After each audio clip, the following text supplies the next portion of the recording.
What's up, everybody, and welcome back to another weather forecast here by Agent Weather Forecast.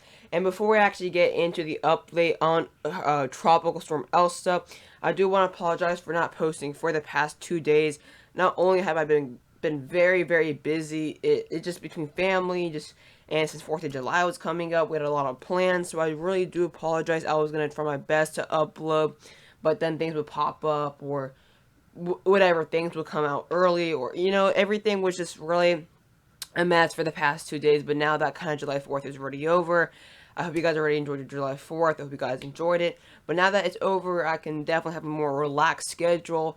I'm going to be in Miami for like an additional 3 days. So once it's just going to be a few more days that are going to be really tough to post, but then I'll be good. But in this video, I'm going to be continue to talk about Tropical Storm Elsa, which obviously last time I talked about it was a hurricane, but now it has weakened into a tropical storm and has been a tropical storm for quite a bit. It is now heading for Cuba, and as well heading for portions of Florida. So we actually do have warnings and watches already scattered across southern and western Florida, and actually a tropical storm watch is just south of me, as well we do have those warnings still in place for Cuba, as Elsa is still a now 65-mile-an-hour tropical storm. It was actually 60 last night, but it definitely did go through a pretty strong diurnal maximum last night. It got really big convection bursts, and it overall had some really good winds, even on recon flight level. So they did increase it back to 65 miles an hour. It is unlikely for this to get to 70 before Cuba landfall, because already land traction is coming into play, because Elsa has now slowed down rapidly up to 14 miles an hour. Again, it got up to 29 miles an hour at some point, but now it's moving northwest at 14 miles an hour. So since it is moving a little bit slower pace, not only is it going through this really warm ocean heat content water slower, but that means it's also going to be going through a slower phase as it goes into land interaction. So that's really the one good and bad thing about this thing slowing down. But 65 miles an hour, minimal center pressure is now at 1,006. It was actually at 1,005 yesterday. So winds have gone up, pressure has gone up, which obviously is not really good for a storm. Typically, when things go up, you think that's good, but not. You want to see pressure go down. Movement as well has kind of gone down a little bit, but this thing is now heading for a portion of western Cuba. So if you're near the Havana region or just west central Cuba, you guys are going to be seeing some pretty intense rainfall and as well some pretty gusty winds. So we're going to be kind of get deeper into those details later in the video, but right now I'm kind of doing an overall broad forecast on what we have so far. But let's now go ahead and get a look at the convection IR forecast.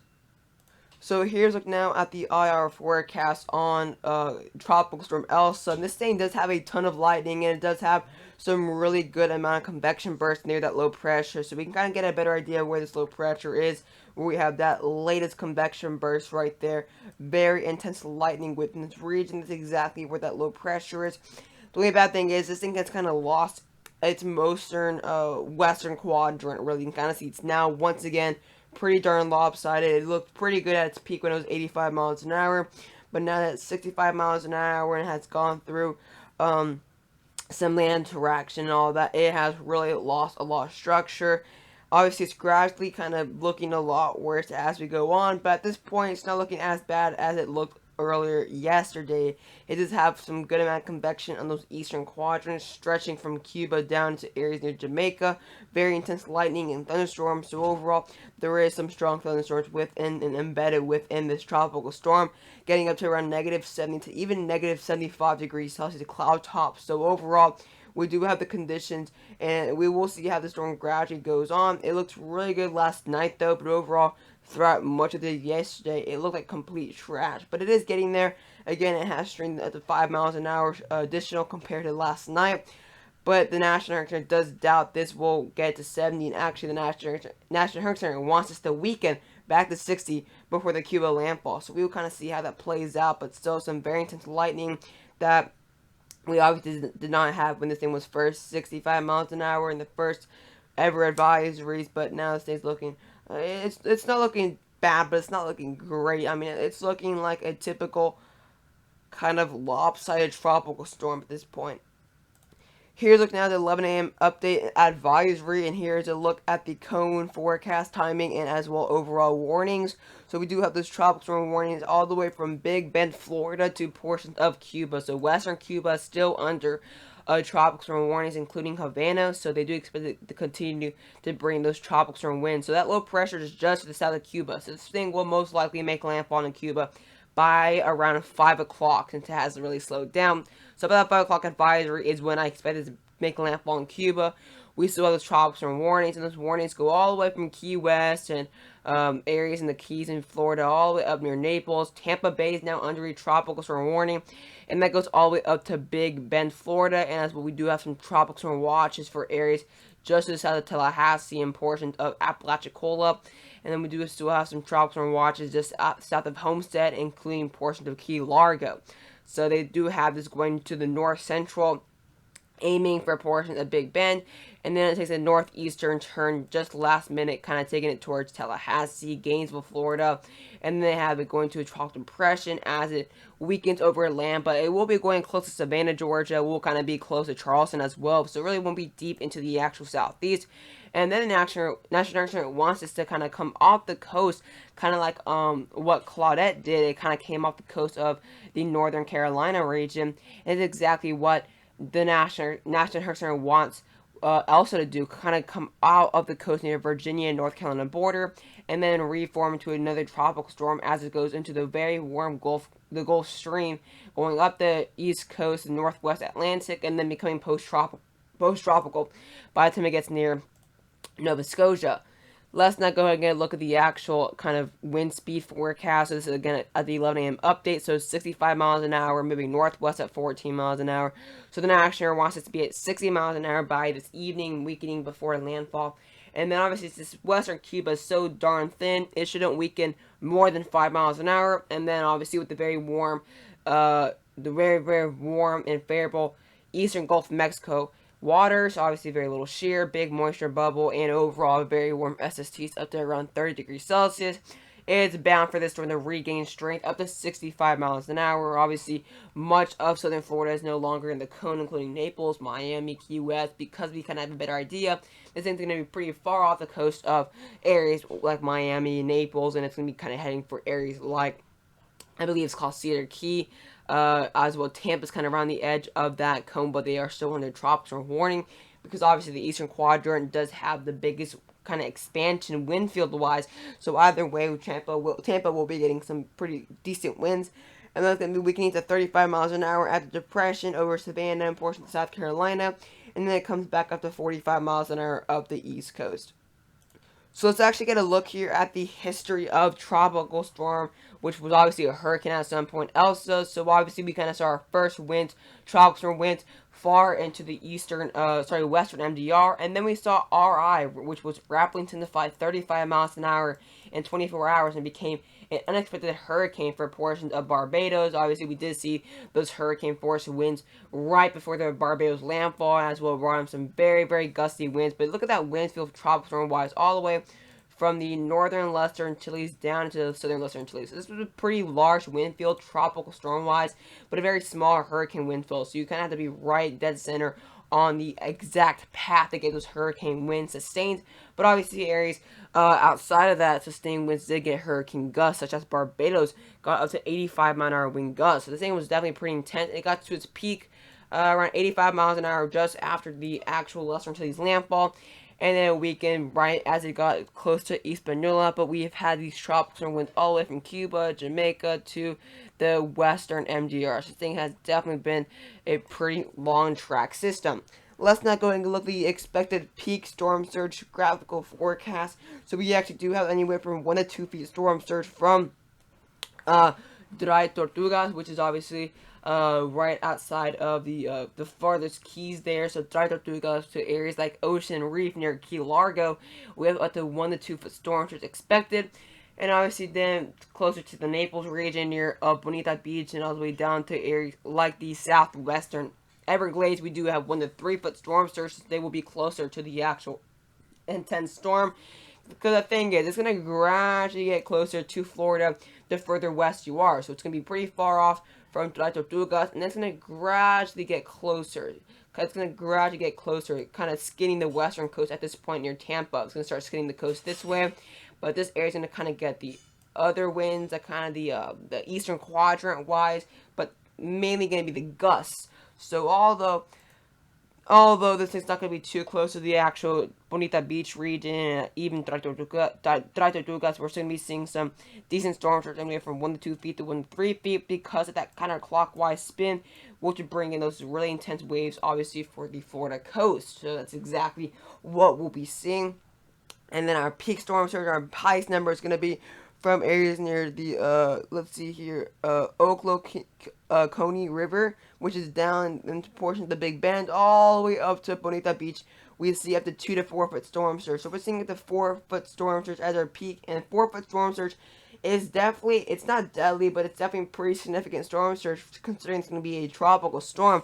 So 4 feet is obviously going to be able to pick up cars and as well overall be very dangerous for driving conditions. Exactly, you just don't want to drive in those conditions whatsoever.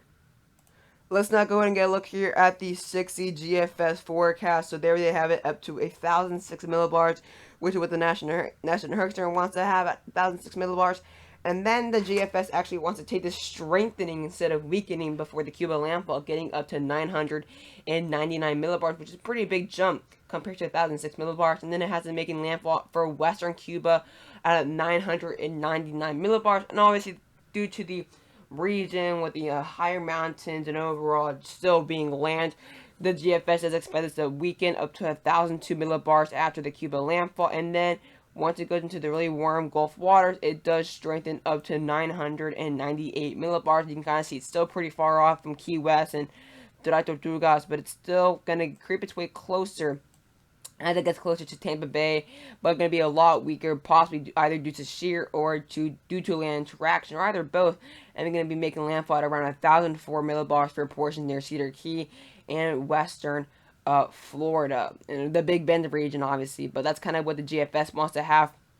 And then actually, let's go ahead and get a further look now into the details and vorticity-wise, which is the amount of kind of overall spin we're seeing. So we're going to be seeing, obviously, a lot of vorticity, but obviously all that vorticity will be kind of clockwise, since that's exactly what you need for a tropical system, kind of clockwise spin and winds all around that low pressure. That's exactly what we're seeing here. Very, very tight kind of clockwise vorticity within the actual low itself. And then we can kind of see that vorticity as well in that eastern quadrant. You kind of see that eastern quadrant like that spinning around. So this thing is still pretty darn lopsided.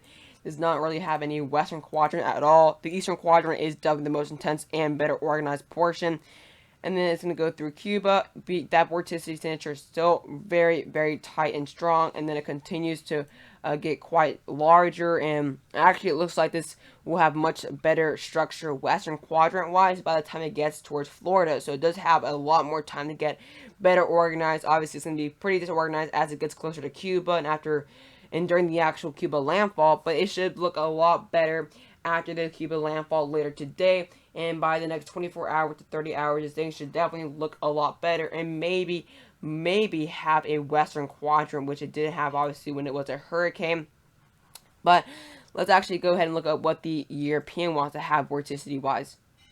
Let's now go ahead and get a look here what the European wants to have vorticity wise. So European is it's definitely showing some pretty intense vorticity for sure, but a lot less disorganized. It's just very disorganized compared to what the GFS wants to have. GFS wants to have very good structure, vorticity wise as it goes towards Cuba, but on the other hand, European's kind of very, very disorganized, kind of having still pretty lopsided, that strongest vorticity on the furthest western portion of the actual system, because that low is going to be quite open, as you can consider, as it's going to be right there, that low pressure, that highest amount of vorticity kind of circling that low pressure, and that least amount but still strong vorticity on the eastern quadrant is exactly what the European wants to have.